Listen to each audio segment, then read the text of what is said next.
नमस्कार भक्तों, जय माँ पद्मावती, जय गुरुदेव। अध्यात्म में गुरुवार के दिन को विशेष दर्जा हासिल है। भगवान विष्णु जो कि देवताओं के गुरु भी माने जाते हैं, गुरुवार का दिन उनको समर्पित है। इस दिन इनकी पूजा करने से आध्यात्मिक उन्नति के साथ साथ धन की भी प्राप्ति होती है। गुरुवार को जल्दी उठकर सूर्य देवता को जल चढ़ाना चाहिए। उसके बाद अपने घर के मंदिर में भगवान विष्णु का पूजन करके उनके सामने घी का दीपक जलाना चाहिए। अच्छा हो कि आप कलावे की बाती जलाएं और उसमें थोड़ा सा केसर भी डाल दे। भगवान विष्णु आपसे प्रसन्न होकर आपको सुखी और संपन्न बनाएंगे। गुरुवार के दिन विष्णु चालीसा या विष्णु सहस्त्र नाम का पाठ करने से भगवान अति प्रसन्न होते हैं और आपकी तरक्की के मार्ग खुलते हैं। यदि आप ये कुश के आसन पर बैठकर विष्णु चालीसा और विष्णु सहस्त्र नाम का पाठ करते हैं और पाठ पूरा होने के बाद पीले मिष्ठान का भोग लगाते हैं तो भगवान आपकी मनोकामना शीघ्र पूर्ण करते हैं। शास्त्रों में बताया गया है कि गुरुवार को फलों का दान करना आपकी कुंडली के योगों को शुभ बनाता है और गुरु की स्थिति को मजबूत करता है। खासतौर पर गुरुवार को पीले फलों का दान करने से बृहस्पति देवता की अतिरिक्त कृपा आप पर बनती है। जरूरतमंद लोगों को फलों का दान अवश्य करें। यदि हो सके तो अस्पताल में जाकर मरीजों के बीच में भी आप फल बांट सकते हैं। ऐसा करने से आपको पुण्य की प्राप्ति होगी और आपके परिवार में सुख संपत्ति आती है तथा आपके कुल का मान बढ़ता है। गुरुवार के दिन यदि किसी भी तरह से केसर का प्रयोग आप करते हैं तो यह आपकी ग्रह की स्थिति को बेहतर बना सकता है। गुरुवार की रात को दूध में केसर डालकर उसका उपयोग करें।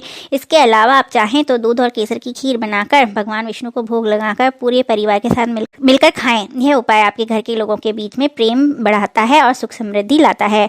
मान्यता है कि गुरुवार का दिन गुरुदेव को समर्पित है। इसके लिए आध्यात्मिक गुरु या कोई मेंटर हो तो उसे फ़ोन पर बात अवश्य करें और उनसे आशीर्वाद लें। इससे जीवन में तरक्की और अनुशासन आता है। यदि बिजनेस में लंबे समय से घाटा चल रहा है तो आप गुरुवार के दिन मंदिर में जाकर हल्दी की माला विष्णु भगवान को पहनाएं। साथ ही गुरुवार के दिन पीले रंग के वस्त्र धारण करें और हल्दी का ही तिलक लगाएं। इस उपाय को करने से गुरु की कृपा बरसती है और व्यापार में मुनाफा होने लगता है। जॉब और प्रमोशन या वेतन वृद्धि को लेकर यदि आप परेशान हैं तो गुरुवार के दिन अधिक से अधिक पीले रंग का प्रयोग करें और पीले फूल आदि चढ़ाकर भगवान विष्णु की पूजा करें। आप एक पीले रंग का वस्त्र लेकर इसमें पीले फूल, नारियल, पीले फल, हल्दी और खड़ा नमक रखकर बांध दें। अब इन चीज़ों को मंदिर की सीढ़ियों पर रखाएं, लेकिन इस बात का ध्यान रखें कि किसी से बात ना करें।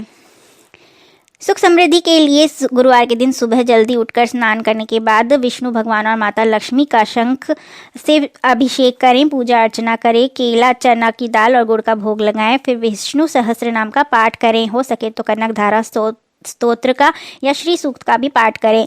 इस उपाय को करने से घर में बरकत बढ़ती है और माँ लक्ष्मी की कृपा भी बढ़ती है। कुंडली में यदि गुरु ग्रह कमजोर है और गुरु दोष है तो गुरुवार के दिन नहाने के पानी में चुटकी भर हल्दी डालते हुए ओम नमो भगवते वासुदेवाय कहते हुए स्नान करें। यदि आप धन की कमी, कर्ज से मुक्ति और बीमारी से परेशान हैं तो एक पीला लड्डू बूंदी वाला पीपल के वृक्ष के नीचे रोजाना रखना शुरू कर दें। गरुड़ पुराण के अनुसार श्री हरि की भक्ति और उनके द्वारा दिए गए ज्ञान को अर्जित करने के लिए गरुड़ पुराण का पाठ अवश्य करना चाहिए। गरुड़ पुराण में ही ऐसी बातों का जिक्र किया गया है जिसे मानने से व्यक्ति के जीवन में माँ लक्ष्मी की कृपा बनी रहती है। गरुड़ पुराण के अनुसार श्री हरि के साथ माँ लक्ष्मी की पूजा अर्चना करने से घर में माँ लक्ष्मी का वास सदा ही बना रहता है। ऐसे में कभी भी आर्थिक परेशानी का सामना नहीं करना पड़ता। यदि व्यक्ति एकादशी का व्रत रखता है तो माँ लक्ष्मी के साथ भगवान श्री हरि के भी आशीर्वाद प्राप्त होते हैं। रोज सुबह जल्दी उठने से माँ लक्ष्मी प्रसन्न होती हैं। इसके अलावा गरुड़ पुराण में बताया गया है कि खाना बनाने से पहले रसोई घर की पूजा करनी चाहिए। दरअसल ऐसा करने से माँ लक्ष्मी प्रसन्न होती हैं। गरुड़ पुराण के अनुसार व्यक्ति को किसी भी बात को तोल मोल कर ही किसी के सामने रखना चाहिए। ऐसा इसलिए माना गया है क्योंकि जीवा की खराबी के कारण लक्ष्मी चली जाती है। कभी भी किसी के भी पैसे को कर्ज के रूप में अपने घर में नहीं रखना चाहिए। इन पैसों को जल्द ही लौटा देना चाहिए। यदि व्यक्ति ऐसा नहीं करता तो माँ लक्ष्मी रूठ कर चली जाती हैं।